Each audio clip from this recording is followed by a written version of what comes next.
Hello दोस्तों, कैसे हैं आप। स्वागत है आपका एजुकेशन अड्डा में। उम्मीद करता हूं आप सभी अच्छे होंगे। मैं मोहम्मद रियासत अली आज आप लोगों को क्वाड्रेटिक इक्वेशन स्टार्ट करने जा रहा हूं। हम लोगों ने लास्ट क्लास में लीनियर इक्वेशन को कंप्लीट किया था, दो चर वाले रैखिक समीकरण को लास्ट वीडियो में हम लोगों ने कंप्लीट किया था। क्योंकि वीडियो आने में बहुत ज्यादा लेट हो गया है, इसीलिए आज हम लोग क्वाड्रेटिक इक्वेशन स्टार्ट करेंगे। वीडियो कुछ कारणवश नहीं बन पा रहा था बीच में, इसीलिए आप लोगों को रेगुलर क्लास नहीं मिल पा रहा था। चलिए, उसके लिए मैं आपसे माफी मांगता हूं। तो पुरानी बातों को छोड़ते हुए हम लोग नए क्लास को स्टार्ट करते हैं। आज हम लोग अपना नया चैप्टर स्टार्ट करेंगे, क्वाड्रेटिक इक्वेशन, द्विघात समीकरण जिसे हिंदी में कहते हैं। ठीक है, क्योंकि मेरा वीडियो जो होता है वो दोनों लैंग्वेज में, हिंदी टू इंग्लिश दोनों में, इसीलिए कोई स्पेशल ये वीडियो नहीं है आपके लिए कि ये सिर्फ हिंदी वाले के लिए या इंग्लिश वाले के लिए। मैं जब मैथ्स बताता हूँ आपको बोर्ड पर, आपने लास्ट जो वीडियो देखा होगा उसमें आपने खुद देखा होगा कि दोनों लैंग्वेज का यूज करते हुए मैं आपको पढ़ाता हूँ। तो चलिए, ना हिंदी वाले को परेशानी होगी ना इंग्लिश वाले को परेशानी होगी। तो चलिए, बिना टाइम वेस्ट हुए अपने क्लास को स्टार्ट करते हैं और आज हम लोग पढ़ेंगे क्वाड्रेटिक इक्वेशन। तो जो हमारे चैनल पर पहली बार आए हैं, वीडियो को लाइक करें, शेयर करें और सब्सक्राइब करना ना भूलें, क्योंकि आपका सब्सक्राइब करना बहुत जरूरी है। तो चलिए स्टार्ट करते हैं अपने क्वाड्रेटिक इक्वेशन को। तो चलिए देखते हैं कि आज हमें क्वाड्रेटिक इक्वेशन में पढ़ना क्या है। क्वाड्रेटिक इक्वेशन में कुछ टॉपिक को आज हम लोग डिस्कस करेंगे। मान लीजिए कि आज हम लोग इंट्रो क्लास को ही एंड कर देंगे। इंट्रो क्लास में ही क्वाड्रेटिक इक्वेशन का इंट्रो ही दे करके आज हम लोग वीडियो को एंड कर देंगे। फिर से हम लोग नेक्स्ट वीडियो में हम लोग रेगुलर रखेंगे एक्सरसाइज को। तो चलिए, सबसे पहले हम लोग क्वाड्रेटिक इक्वेशन को समझते हैं कि क्वाड्रेटिक इक्वेशन है क्या, द्विघात समीकरण है क्या। आपको शब्द से ही दिख रहा है द्विघात। द्विघात का मतलब होता है दो, यानी क्वाड्रेटिक का मतलब होता है टू पावर। दैट मींस किसी इक्वेशन पर, किसी वेरिएबल पे अगर दो पावर होगा, दैट मींस वो इक्वेशन कैसे इक्वेशन कहलाएगा, क्वाड्रेटिक इक्वेशन कहलाएगा, दो चर वाले रैखिक समीकरण कहलाएंगे, सॉरी द्विघात समीकरण कहलाएगा। ठीक है ना। अब द्विघात समीकरण को कैसे पहचानेंगे। द्विघात समीकरण को हम लोग देखेंगे कि अगर किसी इक्वेशन में वेरिएबल की जो संख्या यानी वेरिएबल का जो पावर है वो पावर कितना होना चाहिए, 2 होना चाहिए। या इस तरीके से आप समझे कि पावर जो होना चाहिए वो आपका कैसा होना चाहिए, एक होल नंबर होना चाहिए। तब आप कहेंगे इसे ये क्या है, ये क्वाड्रेटिक इक्वेशन में आता है। या नहीं तो कहेंगे ये क्वाड्रेटिक इक्वेशन में नहीं आता है। अच्छा सर, होल नंबर में आना चाहिए। हमने क्या कहा कि जो भी पावर होना चाहिए वो होल नंबर में होना चाहिए, है ना। होल नंबर में होने का मतलब है कि होल नंबर आपका क्या है, 0 टू इनफाइनाइट वैल्यू तक आपका नंबर आएगा, है ना। 0 टू इनफाइनाइट वैल्यू तक आपका नंबर आएगा। तो जरूरी नहीं है यहां से 1 2 3 4। तो अब यहाँ क्या है आपका, जिस पर 2 पावर होगा वही आपका क्या कहलाएगा, क्वाड्रेटिक इक्वेशन कहलाएगा। वरना अगर किसी वेरिएबल पर 1 पावर है, किसी वेरिएबल पर 5 पावर है, या किसी वेरिएबल पर 3 पावर है, तो ये आपका क्वाड्रेटिक इक्वेशन नहीं कहलाएगा। क्वाड्रेटिक इक्वेशन वही कहलाएगा जिस इक्वेशन पर डिग्री क्या होगा, डिग्री जो होगी वो 2 होगी। 2 से ना ज्यादा हो सकता है ना 2 से कम हो सकता है। चलिए, ये तो हमने सीखा कि वेरिएबल क्या है, सॉरी होल क्वाड्रेटिक इक्वेशन क्या है। तो क्वाड्रेटिक इक्वेशन होने के लिए होल नंबर का होना जरूरी है, और होल नंबर भी कैसा होना चाहिए, जो 2 होना चाहिए, है ना, ना 3 ना 4। क्योंकि हमने बोले पॉलिनोमियल जब पढ़ा था तो पॉलिनोमियल का यह शर्त था कि अगर पॉलिनोमियल वो इक्वेशन कहलाएगा, वो सीरीज कहलाएगा जिसका पावर जो हो वो कैसा हो, होल नंबर हो। तो क्योंकि क्वाड्रेटिक इक्वेशन भी किसका हिस्सा है, पॉलिनोमियल का ही हिस्सा है। तो क्वाड्रेटिक इक्वेशन को होने के लिए उसमें आपका जो पावर हो वो भी कैसा हो, होल नंबर का ही हो। और होल नंबर में सभी नहीं, सिर्फ और सिर्फ 2 पावर हो किसी वेरिएबल पर, चाहे वो z पे पावर 2 हो, चाहे वो x पे पावर 2 हो, चाहे वो t पे पावर 2 हो, चाहे वो u पे पावर t हो। जो भी वेरिएबल हो उस वेरिएबल पे पावर 2 होगा तो वो क्या कहलाएगा, आपका क्वाड्रेटिक इक्वेशन कहलाएगा। अब आगे हम लोग सीखेंगे कि क्या सिर्फ 2 पावर का होना ही क्वाड्रेटिक इक्वेशन है, या इसके अलावा और भी कोई कांस्टेंट टर्म हो सकता है, वो आगे हम लोग सीखेंगे। उससे पहले हम लोग सीखेंगे इसके हिस्ट्री के बारे में, जो क्वाड्रेटिक इक्वेशन के हिस्ट्री के बारे में। सबसे पहले क्वाड्रेटिक इक्वेशन ऐसे आप लोग जान लो कि जब किसी चीज की शुरुआत होती है तो अचानक से वो एकदम प्रॉपर फॉर्म में नहीं आ जाता, एकदम आप डायरेक्ट यूज करना स्टार्ट नहीं कर देते, कुछ ना कुछ उसमें कमियां होती हैं। जैसे किसी भी चीज का इन्वेंशन हुआ, चाहे साइकिल का हो या दुनिया में जितने भी चीजों की इन्वेंशन हुई, वो डायरेक्ट प्रॉपर इन्वेंशन नहीं हुआ कि जो इन्वेंशन के समय था आज भी वही है, ऐसा नहीं है। पहले साइकिल का जब इन्वेंशन हुआ तो उसमें कुछ खूबियां थी, उस खूबियों को दूर करते करते आज हम लोगों ने नई तरीके से साइकिल को देखना स्टार्ट किया।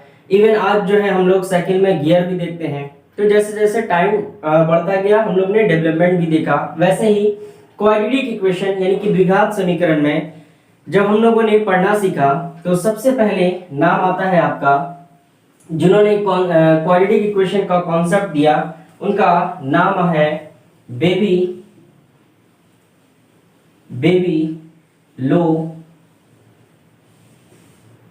लोनियस, ठीक है ना।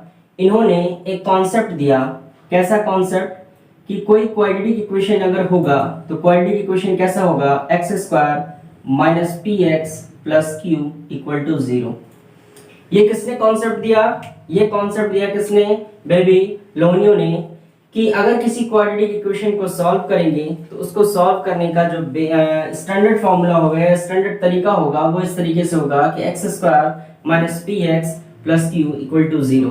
ठीक है। फिर हम लोगों ने जैसे ही आगे बढ़े, ठीक है, कुछ वक्त के बाद हम लोग गुजरे, तब एक कॉन्सेप्ट और आया, जिन्होंने एक कॉन्सेप्ट दिया जिनका नाम था ब्रह्मा गुप्ता, जो कि आपके खुद इंडियन थे, है ना।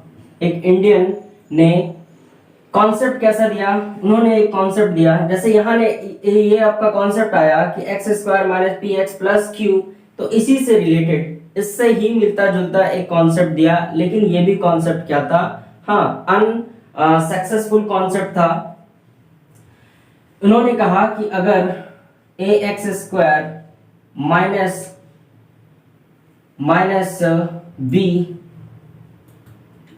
bx = c होगा। क्या होगा? ax - bx = c। ये कॉन्सेप्ट इन्होंने दिया, ब्रह्मा गुप्ता जी ने ये कॉन्सेप्ट दिया और कहा कि इस कॉन्सेप्ट की मदद से हम लोग क्वाड्रेटिक इक्वेशन को फाइंड कर सकते हैं। पहला क्या कॉन्सेप्ट आया? पहला ये कॉन्सेप्ट आया, इसकी मदद से हम लोग किसी भी क्वाड्रेटिक इक्वेशन को सॉल्व कर सकते हैं। दूसरा कॉन्सेप्ट आया ये वाला, इसकी मदद से हम लोग, जिन्होंने कौन दिया? ब्रह्मा गुप्ता जी ने इस कॉन्सेप्ट को दिया लगभग 500 AD के आसपास, 59 या 98 के आसपास जो है ये कॉन्सेप्ट दिया, AD, है ना। 98 के आसपास जो है ये कॉन्सेप्ट किसने दिया? ब्रह्मा गुप्ता जी ने एक कॉन्सेप्ट दिया क्वाड्रेटिक इक्वेशन को सॉल्व करने के लिए, जो कॉन्सेप्ट था कि ax² - bx = c, और ये a b c जो है, ये a b और c जो है, ये क्या है? एक वेरिएबल नंबर है ना, सॉरी, एक नेचुरल नंबर है या होल नंबर है। इस तरीके से हम लोगों ने क्वाड्रेटिक इक्वेशन का सेकंड फॉर्म पढ़ा, ठीक है। इसी को और आगे डिस्क्राइब करते हुए, जिसको आज हम लोग पढ़ते हैं क्वाड्रेटिक इक्वेशन का स्टैंडर्ड फॉर्म, जिनका नाम था श्री धर्मा, जो एक, ये भी इंडिया को एक सौभाग्य मिला, श्री धर्माचार्य।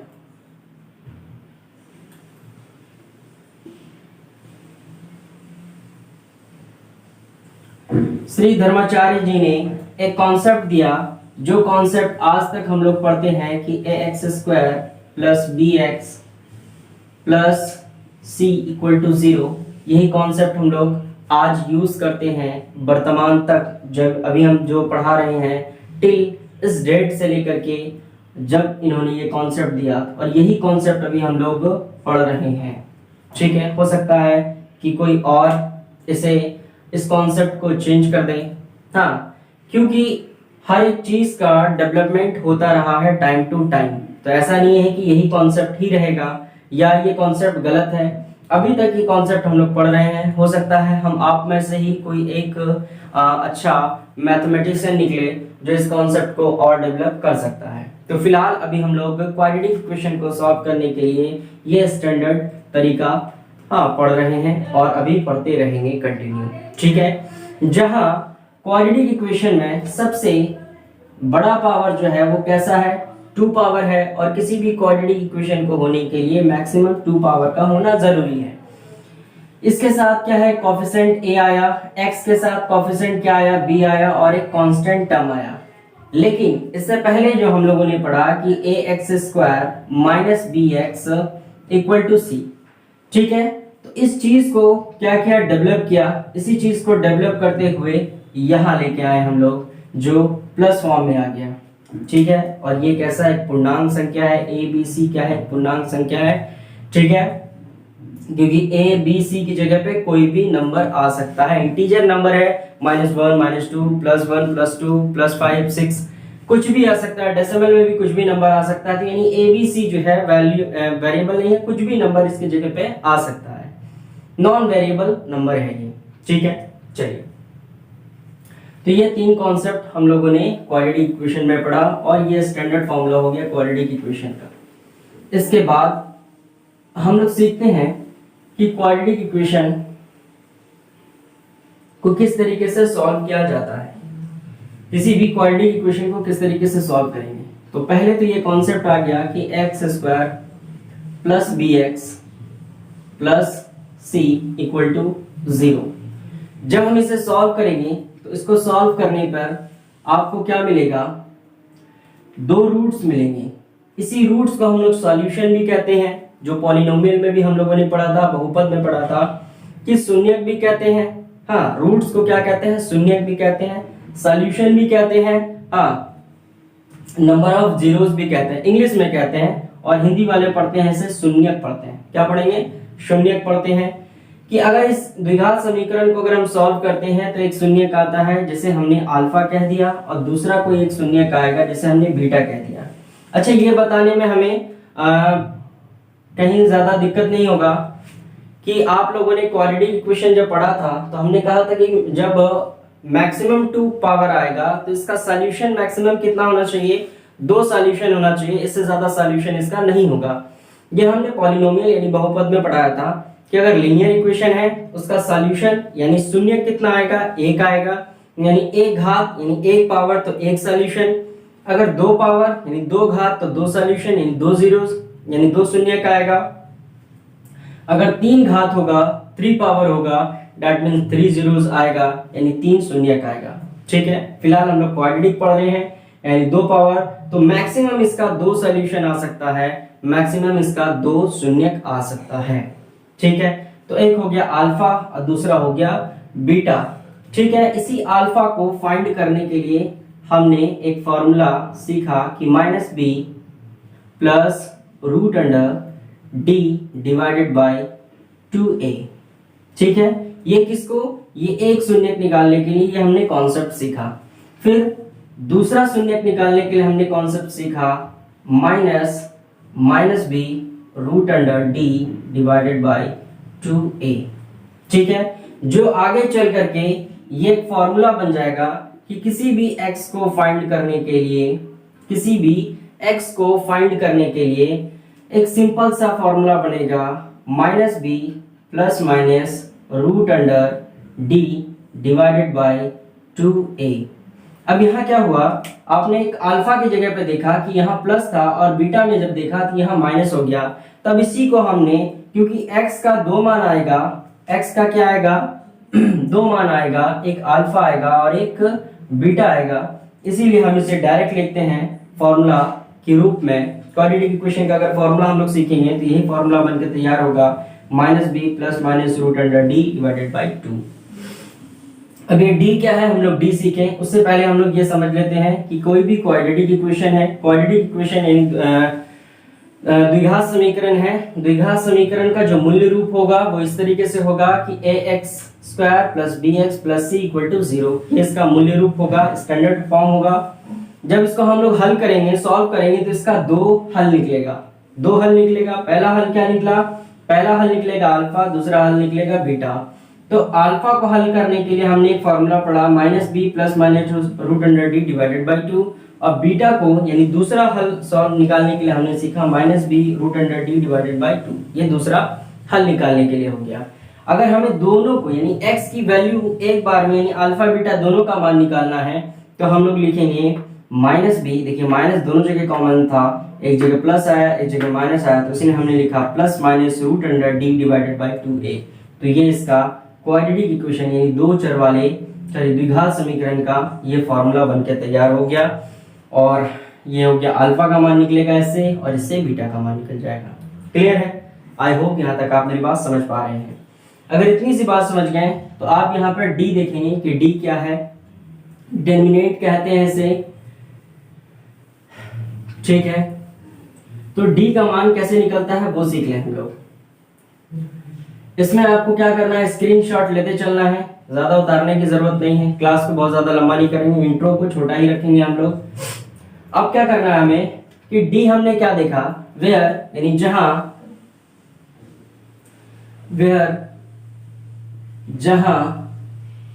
डी क्या है, डी बराबर हमें क्या पढ़ना है, डी बराबर पढ़ना है हमें minus B square minus 4ac, ठीक है। और ये b और a कहां से आ रहा है, यही तो स्टैंडर्ड फॉर्म जो हमने लिखा था कि x square plus b plus c, यही था कि a जो है कोएफिशिएंट ऑफ x है, b जो है कोएफिशिएंट ऑफ क्या है x है, और c क्या है कांस्टेंट टर्म है यहाँ पर, है ना।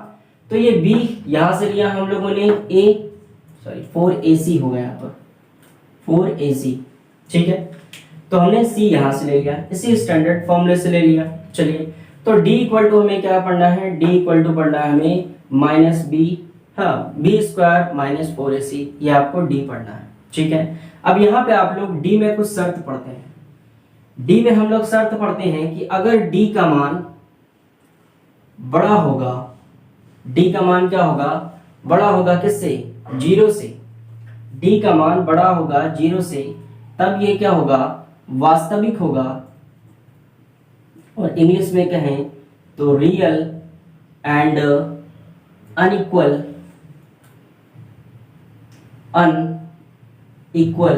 रूट्स कैसे आ जाएंगे, रूट्स कैसे आएगा, roots equal and real and unequal roots आएगा, ठीक है। जब d का मान 0 से बड़ा होगा तब जो हल निकलेगा वो हल कैसा होगा, वास्तविक होगा। कैसा होगा, वास्तविक होगा, ठीक है ना। चलिए, कब, जब d का मान, जब हम इसे सॉल्व करेंगे, सॉल्व करने के बाद, और ये कॉन्सेप्ट आपको ये रखना नहीं है कि d कैसे बड़ा आएगा, c कैसे बड़ा आएगा। जब हम लोग इक्वेशन लेकर के इसको सॉल्व करना स्टार्ट करेंगे सब कॉन्सेप्ट क्लियर हो जाएगा। सिर्फ आप बात को ये ध्यान रखें कि अगर d का फॉर्मूला ऐसा है कि minus B square minus 4ac है, तो जब इसको सॉल्व किया, सॉल्व करने के बाद कुछ ना कुछ तो वैल्यू देगा। जब वैल्यू d का कैसा होगा, 0 से बड़ा होगा, मान लिया इसे सॉल्व किया, 1 आ गया, 1 क्या है, 0 से बड़ा है, इसे सॉल्व किया, 3 आ गया, 0 से बड़ा है, इसे सॉल्व किया, 5 आया, 0 से बड़ा है। तो जब d का मान 0 से बड़ा होगा तब कैसा, ये जो रूट्स निकलेगा, यानी x का दो रूट्स निकाला ना हम लोगों ने, दो सोल्यूशन निकाला, यानी अल्फा, पहला अल्फा और बीटा, ये दो रूट्स निकलता है ना, एक रूट ये एक रूट ये, तब ये जो रूट निकलेगा कैसा निकलेगा, रियल यानी वास्तविक निकलेगा, रियल एंड अनइक्वल निकलेगा, ठीक है। कब, जब d का मान 0 से बड़ा होगा। इसी में एक और कंडीशन हम लोग पढ़ेंगे, इसी में एक और हम लोग कंडीशन पढ़ते हैं जिसको हम लोग कहेंगे कि जब d का मान 0 के बराबर होगा तब सिर्फ कहेंगे कि ये वैल्यू जो है रियल आएगी, यानी वास्तविक आएगा। कैसा आएगा, वास्तविक, ठीक है ना। यानी रूट्स का जो मान आएगा, यानी हल जो आएगा, हल कैसा आएगा आपका, हल कैसा आएगा, वास्तविक आएगा। यानी रूट्स कैसा आएगा, रूट कैसा आएगा, रूट आपका रियल आएगा, ठीक है ना। कब, जब डी का मान 0 के बराबर होगा। आपने सॉल्व किया, सॉल्व करने के बाद पूरा का पूरा मान 0 हो गया, तब डी 0 के बराबर हो जाएगा। तब हम कहेंगे कि इस इक्वेशन का, यानी ये जो इक्वेशन है, इस इक्वेशन का जो अल्फा और बीटा निकलेगा वो अल्फा बीटा कैसा होगा, अल्फा बीटा का मान क्या होगा, वास्तविक होगा, यानी रियल होगा। बात समझा कि जब आपने इसको सॉल्व किया, सॉल्व करने के बाद डी का मान 0 के बराबर आया, तो इसका जो अल्फा बीटा निकलेगा, दो हल जो निकलेगा, वो हल कैसा होगा, वो रूट्स कैसा होगा, रियल होगा, यानी वास्तविक होगा। क्लियर है? आई होप यहां तक आप मेरी बात समझ पा रहे हैं। क्लियर है ना? अगर आप यहां तक मेरी बात समझ पा रहे हैं तो एक और पॉइंट लेते हैं, सिर्फ ये सीखते हैं, आइडेंटिफाई करें कि कौन सा इक्वेशन जो है क्वाड्रेटिक इक्वेशन है या कौन सा क्वाड्रेटिक इक्वेशन नहीं है। उस पर एक सवाल लेते हैं, उसके बाद अपनी वीडियो को हम लोग यहीं पर एंड कर देंगे। तो चलिए एक इक्वेशन लेंगे, इक्वेशन लेने के बाद हम लोग उसे आइडेंटिफाई करेंगे कि क्या ये इक्वेशन, देखने के साथ बताएंगे कि क्या ये इक्वेशन जो है हाँ क्वाड्रेटिक इक्वेशन में आता है या क्वाड्रेटिक इक्वेशन में नहीं आता है। ठीक है, तो चलिए एक इक्वेशन हम लोगों ने ले लिया कि 2x minus 1 x minus 3 equal to, ये हो जाएगा, इक्वल हो जाएगा किसके, x प्लस 4 गुना x माइनस 2 के। अब इसको आपको बताना है कि क्या ये जो आपको दिया गया है ये क्वाड्रेटिक इक्वेशन में है या क्वाड्रेटिक इक्वेशन में नहीं है। चलिए हम लोग देखते हैं कि अगर इसे सॉल्व किया जाए तो आप इसे इस तरीके से क्रॉस गुना करेंगे, पहले इसका इससे गुना, फिर इसका इससे, फिर इसका इससे, है ना, इस तरीके से गुना करेंगे, फिर यहाँ भी गुना करेंगे, तब देखेंगे लास्ट में क्वाड्रेटिक इक्वेशन आता है या नहीं आता है। तो चलिए गुना करते हैं। गुना करने तो आई होप आप जानते होंगे यहाँ पर कि पहले x को आप पहले वाली वैल्यू से गुना करें तो x से गुना हो गया तो 2 तो वैसे रहेगा, x पर गुना होगा तो x पर पावर 2 हो जाएगा, क्योंकि एक घात मिलके 2 घात हो गया। फिर इसी का मल्टीप्लाई के दूसरे वाले नंबर से, क्योंकि ये माइनस है, -1 को x से गुना करेंगे तो x ही आ जाएगा। फिर इसका गुना यहाँ करेंगे तो ये भी माइनस और ये प्लस, तो प्लस माइनस आएगा आंसर, तो -3 दूना 6 x हो जाएगा। ठीक है, फिर इसका गुना इसके साथ करेंगे तो minus plus 3 Ekam 3। I hope यहाँ तक आप मेरी बात समझ पा रहे हैं। फिर ऐसे ही गुना करेंगे, एक बार इसका गुना पहले वाले से, तो x को x से गुना किया तो x स्क्वायर हो गया। फिर x का गुना 4 से करेंगे तो क्योंकि ये भी प्लस में है तो 4x हो जाएगा। इसका गुना इन दोनों से कर लिया, फिर इसके पीछे वाला नंबर का गुना इन दोनों से करना है तो 2 का गुना करेंगे तो -2x हो जाएगा। फिर इसका गुना करेंगे तो -8 हो जाएगा। होगा कि नहीं? चलिए अभी क्या करना है, x स्क्वायर वाले को एक तरफ, यानी x स्क्वायर यहाँ है और इस x स्क्वायर को इधर ले आएंगे लेफ्ट टू राइट, तो माइनस हो गया। x पे पावर 1 x पे पावर 1 है ना, तो दोनों ऐड होके कितना हो जाएगा, 7x हो जाएगा प्लस 3 और यहाँ क्या हो जाएगा 4 और 2 है ना, क्योंकि एक प्लस में है और एक माइनस में है, कितना बचेगा, अच्छा कॉम्प्लिकेटेड हो जाएगा। चलिए पहले आसान तरीके से बनाते हैं इसे, इसको भी इधर में लाते हैं, इसको भी अभी इधर ही रखते हैं कि x स्क्वायर और इन दोनों को प्लस माइनस करेंगे तो प्लस 2x माइनस 8 आ जाएगा। ठीक है, अब इस पूरी वैल्यू को लेफ्ट टू राइट कर लेंगे। लेफ्ट टू राइट जैसे ही करेंगे तो x स्क्वायर को x स्क्वायर के साथ माइनस करते हैं, क्योंकि -7x था, x पे पावर 1 को x पे पावर 1 के साथ, क्योंकि ये प्लस से माइनस में हो गया, नंबर को नंबर के साथ, ये प्लस में था जैसा है वैसे उतार देंगे, ये माइनस इधर आके क्या हो गया प्लस हो गया, तो इधर पूरी वैल्यू क्या हो गई 0 हो गई। उस पूरी संख्या को इधर से दाई से बाई, बाई से दाई अगर करेंगे तो यहाँ क्या बचेगा पूरा 0। अब देखिए x पे पावर 2 जो है 2 बार है, यहाँ पे 1 बार है, दैट मींस x पे पावर 2 एक बार बचेगा। यहाँ 7 x पे पावर 1 x पे पावर 1, यानी यहाँ 7 बार, यहाँ 2 बार, तो दोनों जुटेगा क्योंकि दोनों माइनस में है, तो 7 2 9x हो जाएगा और 8 2 10 11, ये हो गया आपका। तो क्या ये क्वाड्रेटिक इक्वेशन के फॉर्म में आ रहा है, क्या ये क्वाड्रेटिक इक्वेशन के फॉर्म में आ रहा है, ये जो हमने स्टैंडर्ड फॉर्म लिखाया उस फॉर्म में आ रहा है। देखिए x का कोएफिशिएंट कुछ नहीं है तो 1 है ना, अगर यहाँ x पे पावर 1 इसका कोएफिशिएंट कुछ नहीं है तो क्या है 9 है, इसका कोफिशिएंट क्या हो जाएगा, ये c की जगह पे आ जाएगा। अगर आप इसे प्रॉपर उसी फॉर्म में लाना चाहते हैं तो यहाँ लिख सकते हैं 1 into x square plus -9 x plus, ठीक है। तो ये देखिए, ये a का काम कर रहा है, ये b का काम कर रहा है और ये c का काम कर रहा है। और हमने कहा था कि a b c पर कुछ भी नंबर आ सकता है, डेसिमल हो, रूट्स हो, हाँ ना, पॉइंट हो, किसी में भी नंबर आ सकता है। देखिए a की जगह पे 1, b की जगह पे -9 और c की जगह पे 11। तो हम इस तरीके से फाइंड आउट कर सकते हैं कि कौन सा इक्वेशन यानी कौन सा पॉलिनोमियल जो है क्वाड्रेटिक इक्वेशन में है या कौन सा क्वाड्रेटिक इक्वेशन में नहीं है। तो क्लियर है, आई होप यहाँ तक आप मेरी बात समझ पा रहे हैं। और क्वाड्रेटिक इक्वेशन में बहुत ज़्यादा नहीं पढ़ना है आप लोगों को। क्वाड्रेटिक इक्वेशन हम लोग टाइप से पढ़ेंगे। जैसे कुछ टाइप में आपका क्वेश्चन आता है, पहले आप जो है फैक्टराइजेशन मेथड पढ़ेंगे क्वाड्रेटिक इक्वेशन में। फैक्टराइजेशन मेथड यूज करना सीख लेंगे, फिर उस पर वर्ड प्रॉब्लम आता है। वर्ड प्रॉब्लम को आप किसी भी मेथड से बना सकते हैं, चाहे वो क्वाड्रेटिक इक्वेशन हो या हमने जो क्वाड्रेटिक इक्वेशन फैक्टराइजेशन मेथड हो, या जो क्वाड्रेटिक इक्वेशन का फॉर्मूला लिखाया कि b -b plus minus root under d divided by 2, इस फॉर्मूले पे भी आप बना सकते हैं। तो पहला जो हम लोग का टॉपिक होगा नेक्स्ट क्लास का, वो हम लोग फैक्टराइजेशन पहले सीखेंगे। फैक्टराइजेशन सीखने के बाद कि फैक्टराइज करके, है ना, विखंडित करके हम लोग कैसे x का मान निकालना सीखेंगे, ठीक है, वो सीखेंगे। उसके बाद हम लोग वर्ड प्रॉब्लम कैसे सॉल्व करेंगे क्वाड्रेटिक इक्वेशन में। फिर इसके बाद एक दो टाइप और है, उस चीज को हम लोग कवर करते हुए क्वाड्रेटिक इक्वेशन को कंप्लीट करेंगे। तो चलिए, वीडियो अच्छा लगा हो तो दोस्तों को जरूर शेयर करेंगे। अगर अभी तक सब्सक्राइब नहीं किया है चैनल को तो चैनल को जल्दी से सब्सक्राइब करें और लाइक करना ना भूलें। Thank you.